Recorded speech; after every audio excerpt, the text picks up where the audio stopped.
പാഠം 649 കാര്യം കാണാൻ. റവന്യൂ വകുപ്പിലെ പ്രൊമോഷൻ ലിസ്റ്റ് അനിശ്ചിതമായി വൈകുന്നു. റവന്യൂ വകുപ്പിലെ വില്ലേജ് ഓഫീസർ മുതൽ തഹസിൽദാർ വരെയുള്ള പ്രൊമോഷൻ അനിശ്ചിതമായി വൈകുകയാണ്.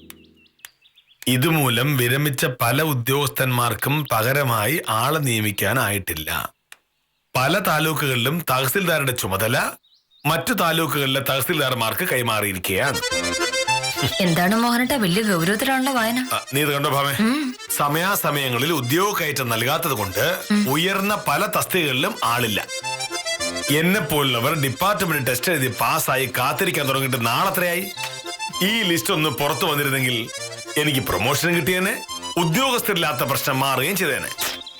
എന്ത് പറയാൻ പറ്റും മോഹനേട്ടാ, മോഹനേട്ടനെ പോലെ സത്യസന്ധരായ ഉദ്യോഗസ്ഥന്മാർക്ക് പെട്ടെന്ന് സ്ഥാനക്കയറ്റം നൽകിയിട്ടുണ്ടായിരുന്നെങ്കിൽ നാടിന് മുഴുവനും ഗുണമുണ്ടായനെ. സർക്കാരിലിരിക്കുന്നവർക്ക് അതിലൊന്നും ശ്രദ്ധയില്ലെങ്കിൽ പിന്നെ എന്ത് ചെയ്യാൻ പറ്റും? അല്ല, അങ്ങനെ സർക്കാരിനെ മാത്രം കുറ്റപ്പെടുത്തണ്ട. 4-5 ലക്ഷം ജീവനക്കാരില്ലേ സർക്കാരിന്. എല്ലാ കാര്യങ്ങളും നോക്കി വരുമ്പോ ചിലപ്പോ വൈകും. അതൊക്കെ സാധാരണല്ലേ? അതെ, അതൊക്കെ സാധാരണയാണ്. സർക്കാരിലിരിക്കുന്നവരും മനുഷ്യരല്ലേ. നമുക്ക് ചെയ്യാൻ പറ്റുന്നത്ര ജോലിയല്ലേ അവർക്കും ചെയ്യാൻ പറ്റുള്ളൂ. അവരെ കുറ്റം പറഞ്ഞിട്ടും കാര്യമില്ല. പക്ഷേ വേറൊരു കാര്യമുണ്ട് ഭാമേ, സർക്കാരിലിരിക്കുന്നവരുടെ ജോലി ഭാരം പൊതുജനങ്ങൾക്ക് അറിയേണ്ട കാര്യമില്ലല്ലോ. നമ്മൾ വോട്ട് ചെയ്ത് തിരഞ്ഞെടുക്കുന്നവർ നമ്മുടെ കാര്യം നോക്കിയല്ലേ പറ്റൂ. അവര് ഇങ്ങനെ ഓരോരോ ഒഴിവുകൾ പറയുന്നത് ശരിയല്ല. അതും ശരിയാ മോനേട്ടാ. ജനാധിപത്യത്തിൽ ജനങ്ങളാണല്ലോ ഏറ്റവും വലുത്. ജനങ്ങളുടെ താല്പര്യങ്ങൾക്കനുസരിച്ചുള്ള ഭരണം നടക്കണം. അതല്ലേ അതിന്റെ ഒരു രീതി. ആ മോഹനേട്ട ഈ പത്രം വായിക്കേ, ഞാൻ ആ ഫോൺ എടുക്കട്ടെ.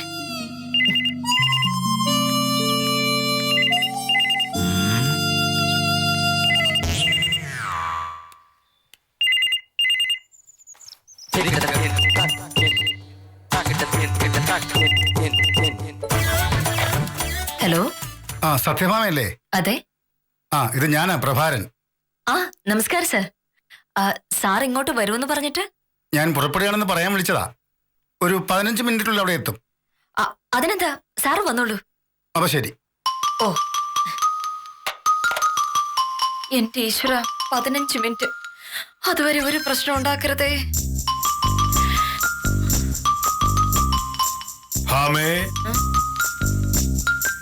എന്താ പതിവില്ലാത്തൊരു പ്രാർത്ഥന? അല്ല, ഓരോ പ്രശ്നം ഉണ്ടാവുമ്പോ ദൈവത്തിലെ നമുക്ക് വിളിക്കാൻ പറ്റൂ.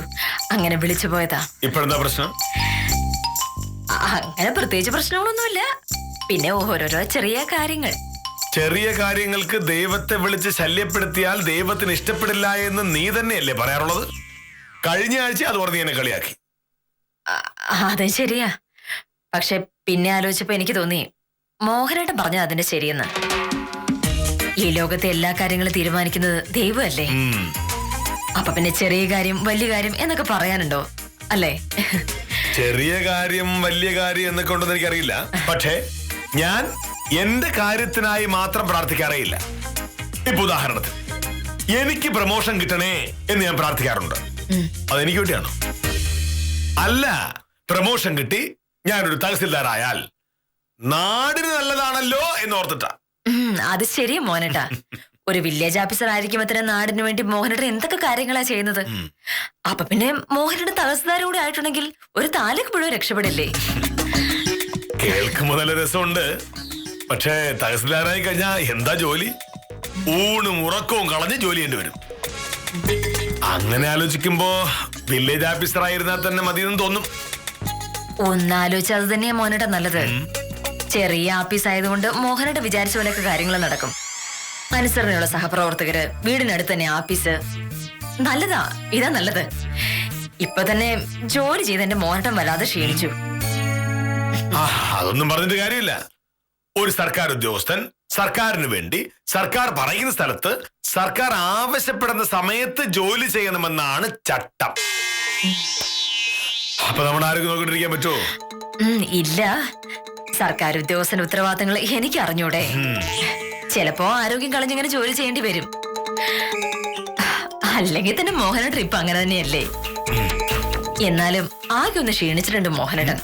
ജോലി കൂടുതലുകൊണ്ടാ അത്. അയ്യോ, മോഹനേട്ടന് ഷർട്ടും കൂടെ തേച്ചിട്ടില്ല. കൃത്യം 9:58 ആഫീസിൽ പോകാനുള്ളതല്ലേ.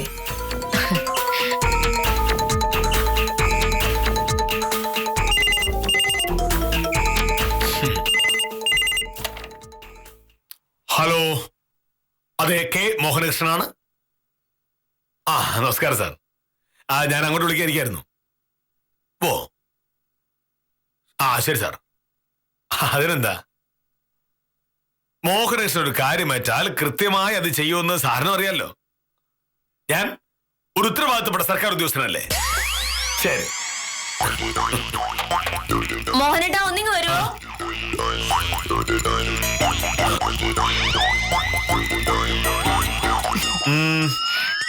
മോഹനേട്ടാ, ഇതിലേത് ഷർട്ടാ വേണ്ടത്? കറുപ്പ് വേണോ, നീല വേണോ, ഈ മെറൂൺ വേണോ? നീ സാധാരണ അങ്ങനെ ചോദിക്കാറില്ലല്ലോ. നിനക്ക് ഇഷ്ടമുള്ള എടുത്ത് വെച്ചങ്ങ് തേക്കുകയല്ലേ പതിവ്. ഞാൻ എന്തെങ്കിലും അഭിപ്രായം പറഞ്ഞാൽ ഉടനെ നീ പറയും നീ തേക്കുന്നത് ഇട്ടുണ്ടോ, സൗകര്യം ഇട്ടാ മതി, ഇല്ലെങ്കിൽ തനിയെ തേച്ചിട്ടാ മതി എന്ന്. പണ്ടൊന്നും ദേഷ്യം വന്നപ്പോ അങ്ങനൊന്നും പറഞ്ഞു എന്ന് കരുതി അതത്ര കാര്യാക്കാനുണ്ടോ മോനേട്ടാ? മോഹനേട്ടന്റെ ഷർട്ടിന് വേണ്ടി ഞാനല്ലാതെ വേറെ ആരാ തേച്ച് തരിക?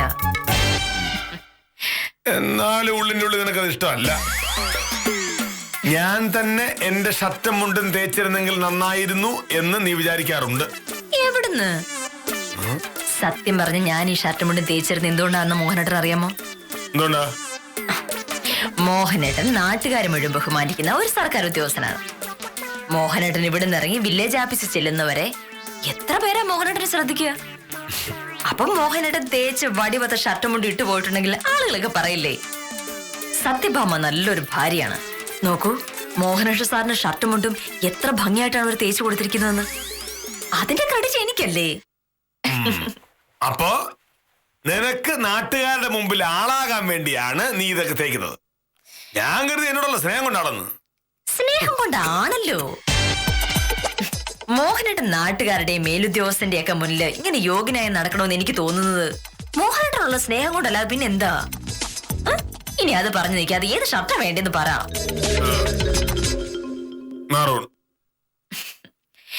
എനിക്കറിയായിരുന്നു മോഹനേട്ടൻ ഇത് തന്നെ പറയുന്നു. ഇതിനെയാ മോഹനേട്ട ഈ മനപ്പൊരുത്തെന്ന് പറയണത്. മോഹനേട്ടൻ ചിന്തിച്ച പോലെ ഞാൻ ചിന്തിച്ചതുണ്ടോ?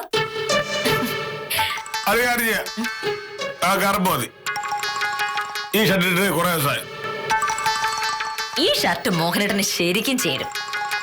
മോഹനേട്ടൻ നല്ല വെളുത്ത ആളായതുകൊണ്ട് കറുത്ത ഷർട്ട് ഇട്ടിട്ടുണ്ടെങ്കിൽ നല്ല ഭംഗിയാ. ഇന്ന് എന്തായാലും ഈ കറുത്ത ഷർട്ട് ഇട്ട് പോയാ മതി. ഒരു പ്രശ്നമുണ്ട്. എനിക്ക് ഇന്ന് താലൂക്ക് ഓഫീസിൽ പോയാൽ പറ്റൂ. താലൂക്ക് ഓഫീസിലേക്ക് കറുത്ത ഷർട്ട് കൊണ്ടുപോകാൻ പറ്റില്ല. ഇത് വേണ്ട, ഭയങ്കര മോശം. മോഹനേട്ടൻ താലൂക്ക് ഓഫീസിൽ പോണെന്ന് പറഞ്ഞ കാര്യം ഞാനങ്ങ് മറന്നുപോയി. അതല്ലേ പറ്റിപ്പോയത്. എന്തായാലും താലൂക്ക് ഓഫീസിലേക്ക് കറുത്ത ഷർട്ട് ഇട്ട് പോകണ്ട. താലൂക്ക് ഓഫീസ് മരണ വീടൊന്നും അല്ലല്ലോ. നമുക്ക് ഈ നീല ഷർട്ട് ഇടാം. നീല എന്ന് പറഞ്ഞാൽ തന്നെ എന്തൊരു പ്രൗഢിയാ. രാജാക്കന്മാരുടെ രത്നത്തിന് നീല നിറമായിരുന്നല്ലേ പറയുന്നത്. അതുപോലെ ആകാശത്തിന്റെയും കടലിന്റെയും നിറമല്ലേ നീല.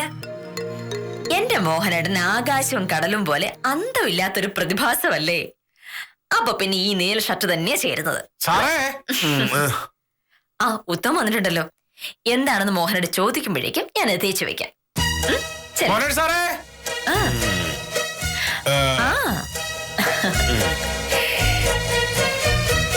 സാറേ നമസ്കാരമുണ്ട് സാറേ.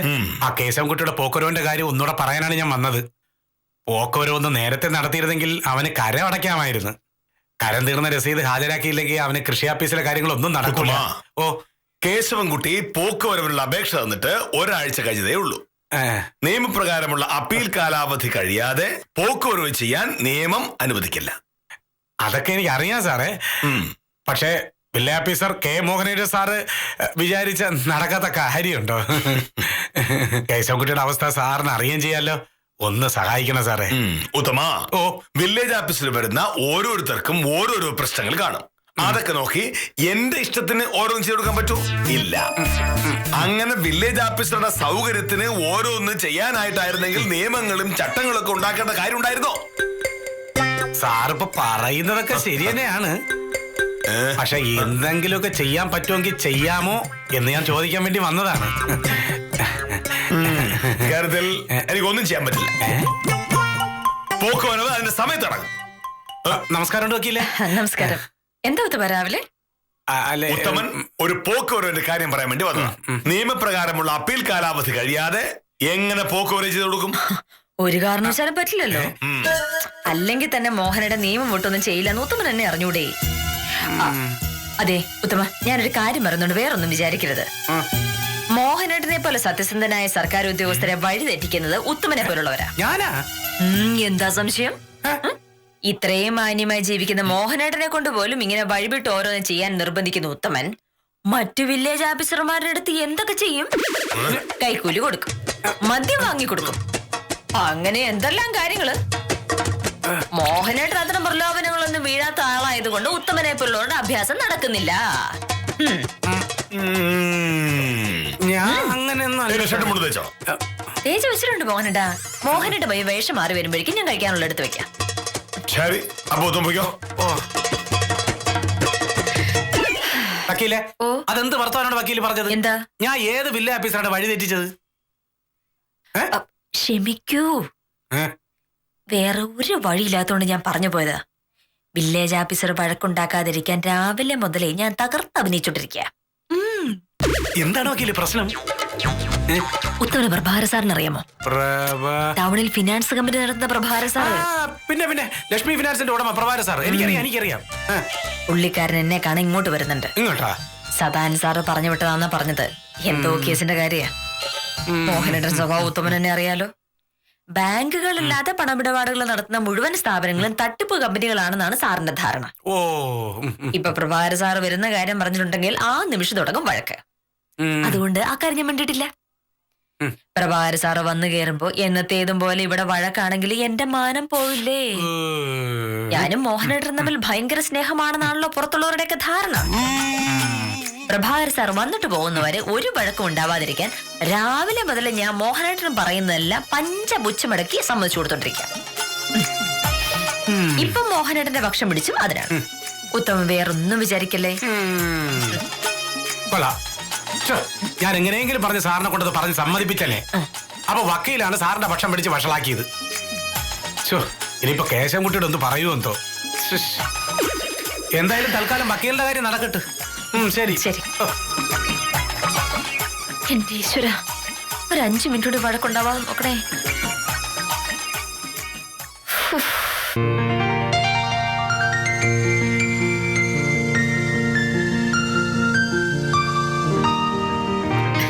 പോയോ?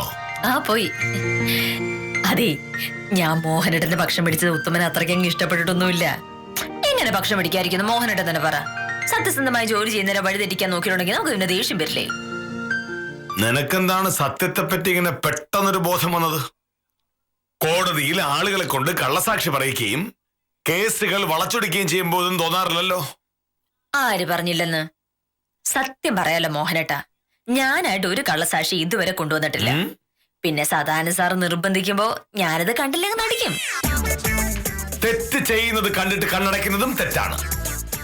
അതെ, അതുകൊണ്ട് തന്നെ ഇനി അങ്ങനെയുള്ള കേസുകളൊന്നും ബാധിക്കില്ല എന്ന് ഞാൻ സദാനന്ദ സാറിനോട് പറഞ്ഞിട്ടുണ്ട്. വക്കീലന്മാർ കള്ളന്മാരാണെന്ന് ഞാൻ പറയുമ്പോൾ സാധാരണ നീ എതിർത്ത് പറയാറുണ്ടായിരുന്നല്ലോ. ഇപ്പോഴെന്ത് പറ്റി? പല വക്കീലന്മാരും കള്ളന്മാരാണെന്ന് എനിക്ക് തന്നെ അറിയാലോ. പിന്നെ മോഹനേട്ടനെ ചുമ്മാ ഒന്ന് ചൂടാക്കാൻ വേണ്ടി ഞാൻ എതിർക്കുന്നതല്ലേ. ഇതാണ് ഭാമി ഞാൻ പറയുന്നത്. ഈ വക്കീൽ പണി നിർത്തി പല സർക്കാർ ജോലിക്കും ശ്രമിക്കണമെന്ന്. അങ്ങനെയാണെങ്കിൽ ഒരു കള്ളത്തരവും കാണിക്കാൻ ജീവിക്കാൻ പറ്റുമല്ലോ. ഞാനും ആ വഴി ആലോചിക്കുന്നുണ്ട് മോഹനേട്ടാ. സത്യം പറഞ്ഞിട്ടുണ്ടെങ്കിൽ സർക്കാർ ഉദ്യോഗം തന്നെയാ നല്ലത്. അതാവുമ്പോ ഓഫീസിലിരുന്ന് നമ്മുടെ ജോലി ചെയ്താൽ മതിയല്ലോ. പക്ഷേ സർക്കാർ ജോലിക്കും ചില കുഴപ്പങ്ങളൊക്കെ ഉണ്ട്. വക്കീലന്മാരെ പോലെ സ്വാതന്ത്ര്യം കിട്ടില്ല. അതെ, അത് ശരിയാ. വക്കീല് ജോലിയാവുമ്പോ നല്ല സ്വാതന്ത്ര്യം കിട്ടുമല്ലോ.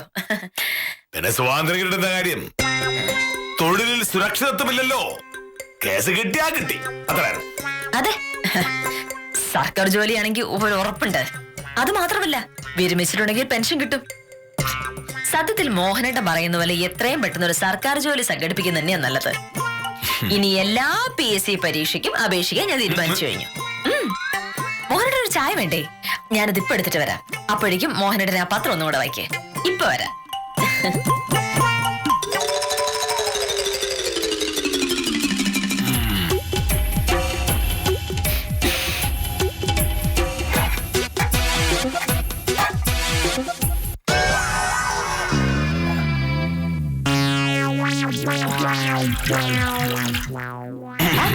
മോഹനേട്ടൻ ഇങ്ങോട്ട് വന്നോ?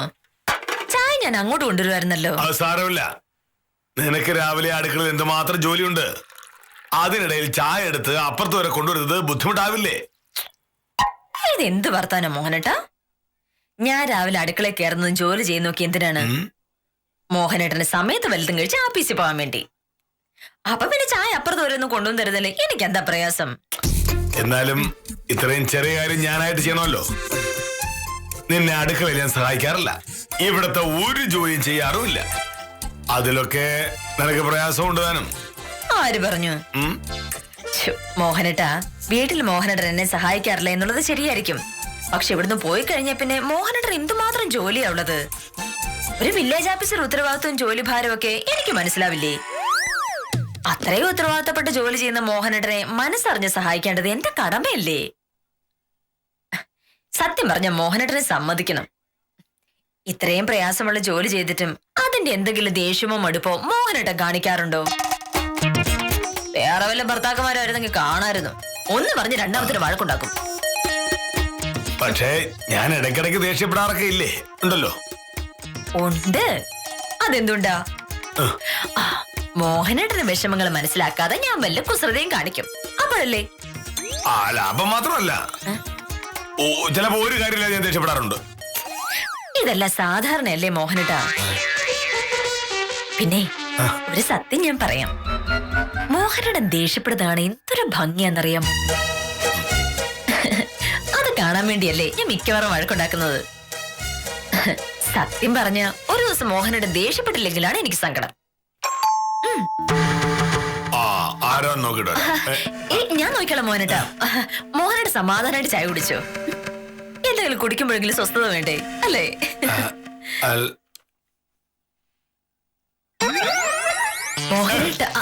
ഞാനാ മോഹനേട്ടനെ പോലെ ഒരു നല്ല ഭർത്താവിനെ കിട്ടിയതാ എന്റെ ഭാഗ്യം.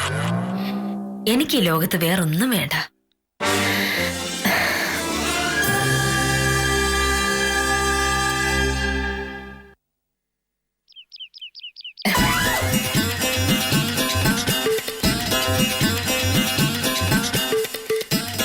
നമസ്കാരം സാർ. നമസ്കാരം. ഞാൻ കാത്തിരിക്കുകയായിരുന്നു. അകത്തേക്ക് ഇരിക്കാം സാർ. ഇല്ല, പോയിട്ട് ഇത്രയും ധൃതിയുണ്ട്. സത്യം പറഞ്ഞ സമയം ഉണ്ടായിട്ട് വന്നതല്ല, അത്രയ്ക്ക് അത്യാവശ്യമായി പോയി, അതുകൊണ്ടാ. എന്താ സാർ പ്രശ്നം? എന്റെ ശരിക്കുള്ള പേര് KR പ്രഭാകരൻ എന്നാ. പക്ഷേ ലക്ഷ്മി ഫിനാൻസ് നടത്തുന്നതുകൊണ്ട് ആളുകൾ എന്നെ ലക്ഷ്മി പ്രഭാകരൻ എന്ന് വിളിക്കും. അറിയാലോ ഭാമയ്ക്ക്? എനിക്കറിയാം സാർ. കഴിഞ്ഞ മാസം ഞാൻ PWയുടെ കോൺട്രാക്ട് ലൈസൻസിന് അപേക്ഷ കൊടുത്തിരുന്നു. കടലാസുകൾ ശരിയാക്കിയതും PWD ഓഫീസിൽ പോയതും ഒക്കെ എന്റെ മാനേജരാ. അയാൾ അപേക്ഷയിൽ KR പ്രഭാകരൻ എന്നതിന് പകരം ലക്ഷ്മി പ്രഭാകരൻ എന്നെഴുതി. ലൈസൻസ് അനുവദിക്കാനുള്ള അവസ്ഥയിൽ എത്തിയപ്പോഴാ പ്രശ്നം ഉണ്ടായത്. ഞാൻ ഹാജരാക്കിയ തിരിച്ചറിയ രേഖകളിലൊക്കെ KR പ്രഭാകരൻ എന്നും അപേക്ഷയിൽ ലക്ഷ്മി പ്രഭാകരൻ എന്നുമായി എഴുതിയിരിക്കുന്നത്. അതൊരു വലിയ പ്രശ്നമല്ല സാർ. ഇത് രണ്ടും ഒരാളാണെന്ന് സാക്ഷ്യപ്പെടുത്തുന്ന ഒരു സർട്ടിഫിക്കറ്റ് ഹാജരാക്കിയാൽ മതിയല്ലോ. മതി. വില്ലേജ് ഓഫീസറാണല്ലോ ആ സർട്ടിഫിക്കറ്റ് തരേണ്ടത്. ഞാൻ മോഹനേഷിനൊന്ന് കാണാമെന്നതാ.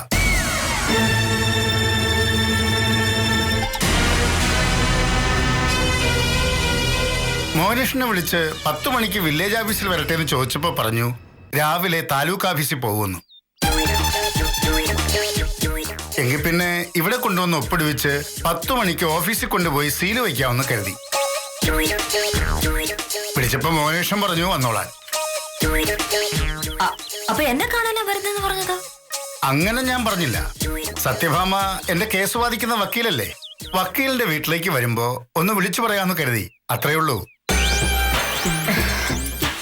പക്ഷേ ഞാൻ കരുതി കേസിന്റെ ആവശ്യത്തിനാണെങ്കിൽ ഞാൻ വക്കീൽ ഓഫീസിലേക്കല്ലേ വരൂ. മോഹനേഷനില്ലേ? ഉണ്ട്, ഞാൻ വിളിക്കാം. മോഹനേട്ടാ.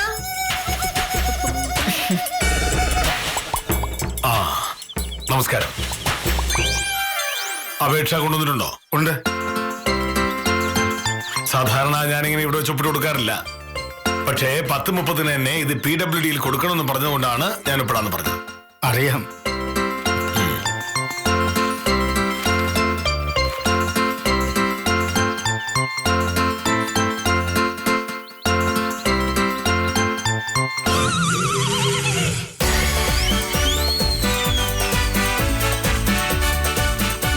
ശരി, കൃത്യം 10 മണിക്ക് വില്ലേജ് ഓഫീസിൽ കാഞ്ചനയുടെ കയ്യിൽ കൊടുത്താൽ മതി, സീൽ വെച്ച് തരും.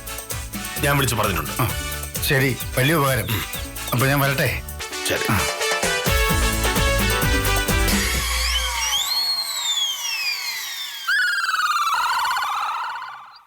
എന്താണ് അന്തം വിട്ട് നിൽക്കുന്നത്?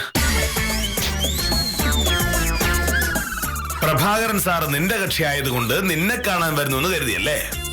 പുള്ളിക്കാരൻ വന്നു കയറുമ്പോൾ ഞാൻ വഴക്കുണ്ടാക്കാതിരിക്കാൻ ഇന്നത്തെ ദിവസം ഞാൻ പറഞ്ഞതൊക്കെ അക്ഷരം പ്രതി സമ്മതിച്ചു. അപ്പൊ നിനക്ക് ഭർത്താവിനെ അനുസരിക്കാനും ബഹുമാനിക്കാനും ഒക്കെ അറിയാം. ഇതെങ്ങനെ അനുസരണയും ബഹുമാനവും ഒക്കെ ആയിട്ട് ആരും കരുതണ്ട. കാര്യം കാണാൻ കഴുതക്കാലം പിടിക്കണമെന്നാണല്ലോ ശാസ്ത്രം. അതുകൊണ്ട് കാലു പിടിച്ചതാ. എങ്കിൽ പിന്നെ ഇനി ഒരു വഴക്ക് തുടങ്ങിയാലോ? ഇത്രയും നേരം സമാധാനമായിട്ട് പോയല്ലേ? ഇത്രയും ആയ സ്ഥിതിക്ക് ഇനി ഒരു വഴക്കിന് നേരമില്ല സാറേ. മോഹനേട്ടന് താലക്കാമിച്ച് പോകാനുള്ളതല്ലേ. ഇനി നമുക്ക് നാളെ വഴക്കുണ്ടാക്കാം. ഒരു കാര്യവുമില്ലാത്ത കാര്യമായി പോയി. മോഹനകൃഷ്ണനെ സന്തോഷിപ്പിക്കാനായി അയാൾ പറഞ്ഞതത്രയും കണ്ണും പൂട്ടി സമ്മതിക്കുമ്പോൾ സത്യഭാമ കരുതിയില്ല ഇങ്ങനെ ഒരു ചതി ഒളിഞ്ഞിരിപ്പുണ്ടെന്ന്. എന്തായാലും വക്കീലിന്റെ തന്ത്രങ്ങൾ അടിമുടി പാളിയതിൽ സഹതപിച്ച് ഇന്നത്തേക്ക് വിടാം.